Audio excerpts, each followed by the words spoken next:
Here we go.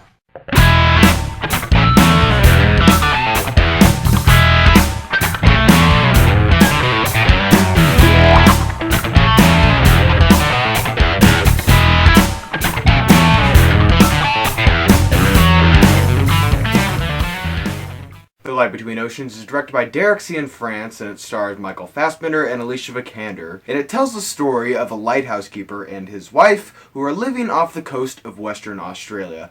And one day, a baby shows up on their shore. They decide to raise this baby because Alicia Vikander's character cannot have children of their own. This of course causes complications when the biological mother of the baby tries to find her child that was once lost at sea. The director of this film, Derek Cianfrance, also directed Blue Valentine, which although is a very good movie, it's probably one of the absolute worst movies to watch with your significant other. And I had actually been hearing a fair amount of Oscar buzz for this movie, and that got me excited because it's Oscar season. We get to see the best of the year, which is very refreshing because of the very mediocre summer that we just had. And I'm just ready to be blown away with the best movies of the year. And although I don't consider this movie to be one of the best of the year, and I don't think it'll get any Oscar nods, I do appreciate what this movie was trying to do. And I'm just grateful that this movie wasn't as bad as it probably could have been, because the plot of this movie is pretty much the physical representation of melodrama. Now this movie could have been one of those just horrendous Nicholas Sparks movies. It could have been really over sentimental and just appealed to the lowest common denominator of moviegoers. Thankfully this movie does not do that as much as it could, and for the majority of its runtime it is not melodramatic and not overly sappy. With that being said, this movie is still pretty melodramatic and still pretty sappy. There's a lot of looking off into the distance as one single tear streams down their face. Oh my dear God. Are you one of those single tear people? And especially towards the third act of this movie, it goes like full Nicholas Sparks. Like it has this flash forward at the end where it really is supposed to like hit you right in the feels, and that's supposed to be like that final just ugh moment.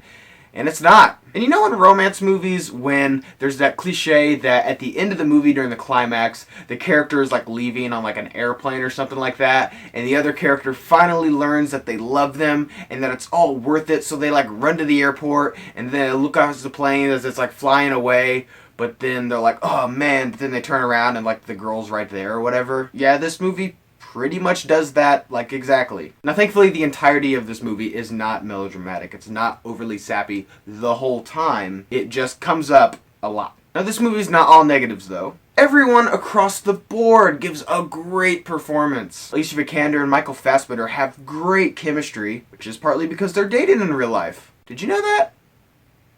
I didn't know that. But they play really well off of each other. They have a lot of very emotional scenes that are really compelling. Also, the direction of this film is absolutely fantastic. There's these long, wide, just gorgeous shots that just of these beautiful sunsets in the sea. It is a visual spectacle for sure. But unfortunately, this movie being really, really pretty and the great acting could not really uplift it from its very melodramatic, very sappy plot.